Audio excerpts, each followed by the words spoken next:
In 1985, two British climbers, Joe Simpson and Simon Yates, traveled to the Peruvian Andes to attempt a climb that had never been completed.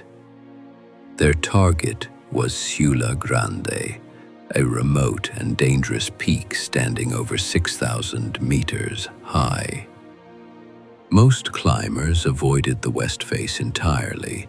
It was known for its steep ice, loose snow formations, and unstable weather.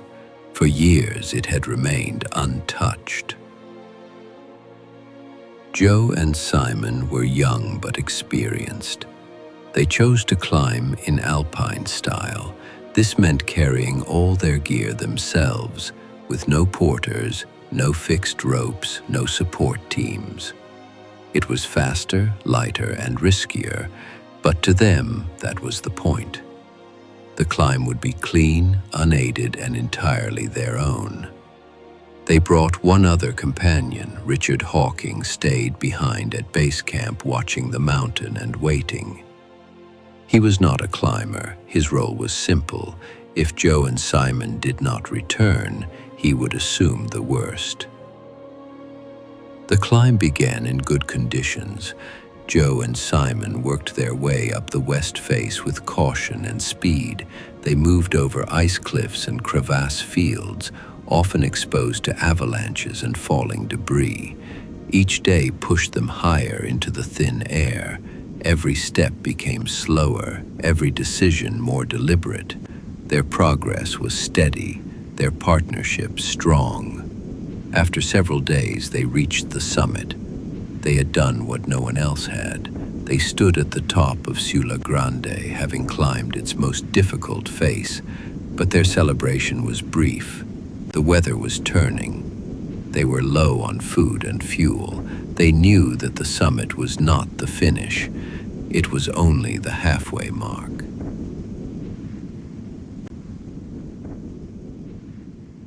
They began their descent by the North Ridge, hoping to avoid the technical dangers of the face they had just climbed.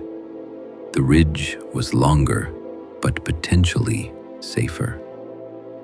As they moved down, the wind picked up, clouds descended, visibility dropped. They were exhausted. Still, they kept moving. Then, disaster struck. Joe slipped while descending a slope of ice and snow. He fell awkwardly. The impact shattered his right leg. His tibia drove up into his knee joint. It was not a minor injury. It was the kind of injury that at this altitude almost certainly meant death. Joe knew instantly what had happened. The pain was sharp and absolute. He could not stand. He could not walk. The climb was over, and now his life was in danger. The storm was closing in.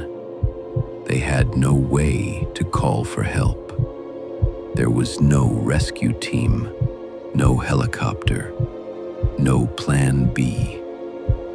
They were alone, thousands of meters above base camp, with no clear way out. Simon reached him and understood the situation. There was no question about the injury. Joe's leg was destroyed. The logical choice was to leave him behind.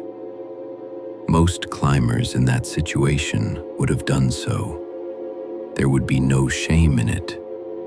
But Simon did not leave. Instead, he made a choice that would define both of their lives. He decided to try to lower Joe down the mountain by rope. It was a desperate solution. It had almost no chance of success. But it was the only option short of leaving him to die. They had two ropes, each about 50 meters long. Simon tied them together to create a single extended line. Using a belay device, he began lowering Joe down the slope in segments. After each section, Joe would have to shift his weight to allow Simon to reset the system. They repeated this process again and again, descending hundreds of meters. Snow continued to fall. The wind made it impossible to speak. The system worked, but only just. They had no anchors.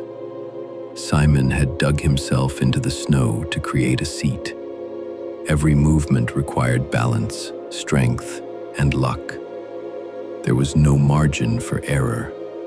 Still, they made progress. For a time, it seemed possible they might actually survive. But the mountain was not finished with them. Late into the second night of their descent, with no visibility and no idea what lay ahead, Simon lowered Joe over a hidden cliff. Joe was left dangling in midair, suspended by the rope, unable to climb up or reach solid ground. Simon, unable to see or hear him, felt the weight pulling him down the slope. He held on as long as he could. Time passed. Minutes stretched into an hour. Snow gathered under Simon's seat. The weight of Joe's body dragged harder with each second. Simon began to slide. The mountain was slowly taking them both. He faced an impossible choice: stay connected and be pulled to his death, or cut the rope and let Joe fall. He pulled out his knife, and he made his decision. Joe fell. He plummeted into the darkness, expecting the fall to be endless.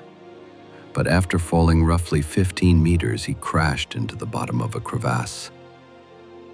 Snow cushioned the impact. A narrow ledge had broken his fall. Below him, the crevasse dropped away for hundreds of meters more. Had he fallen just a little further, he would have disappeared forever. He was alive, barely. His right leg was still shattered. His ribs were bruised. His body was failing. He drifted in and out of consciousness in the cold, black hollow of the glacier. At first he could not move. He could hardly think.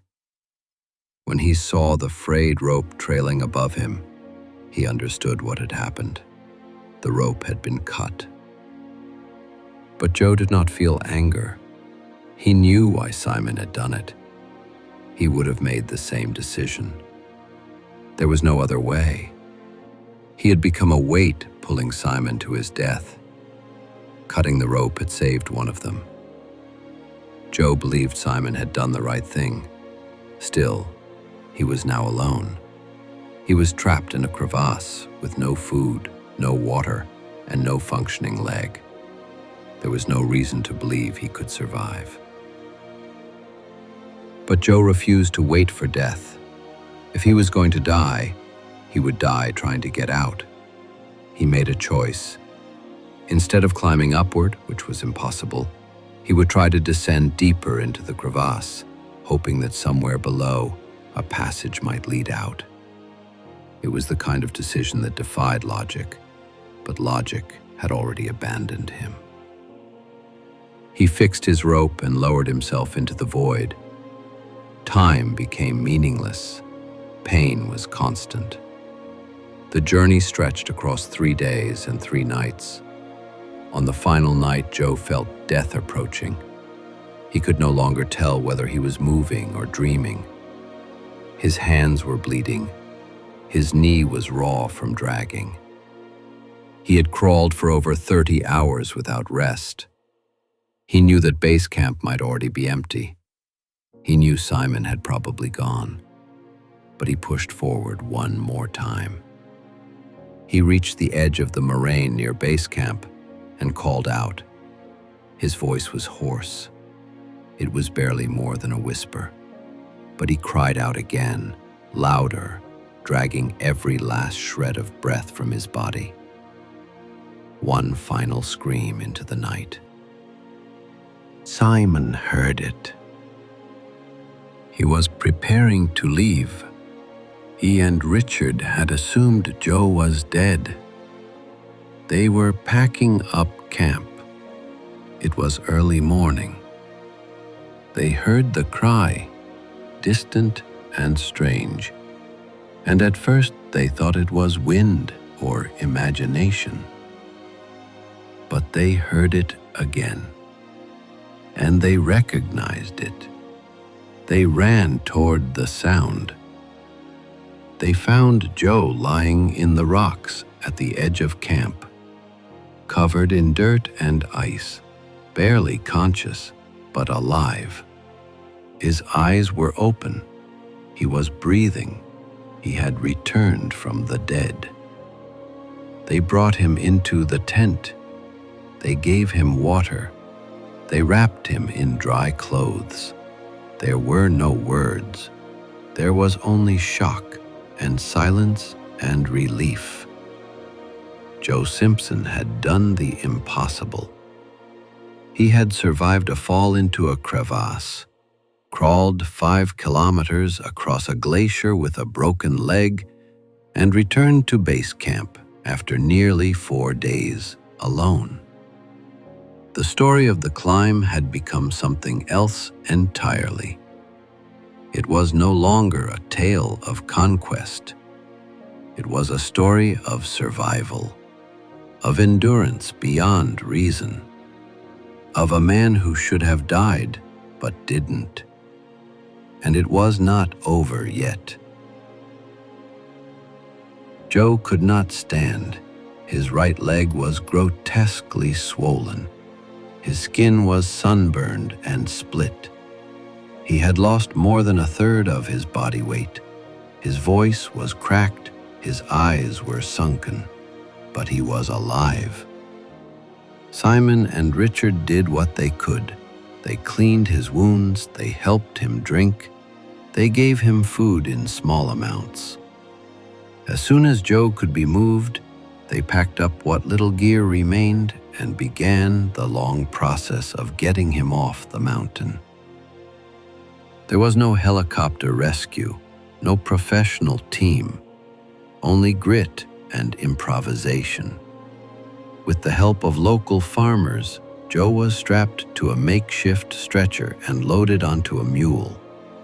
It took 2 days to carry him out of the mountains, followed by a 3rd day traveling in the back of a truck across miles of rough terrain. Eventually, they reached a hospital in Lima.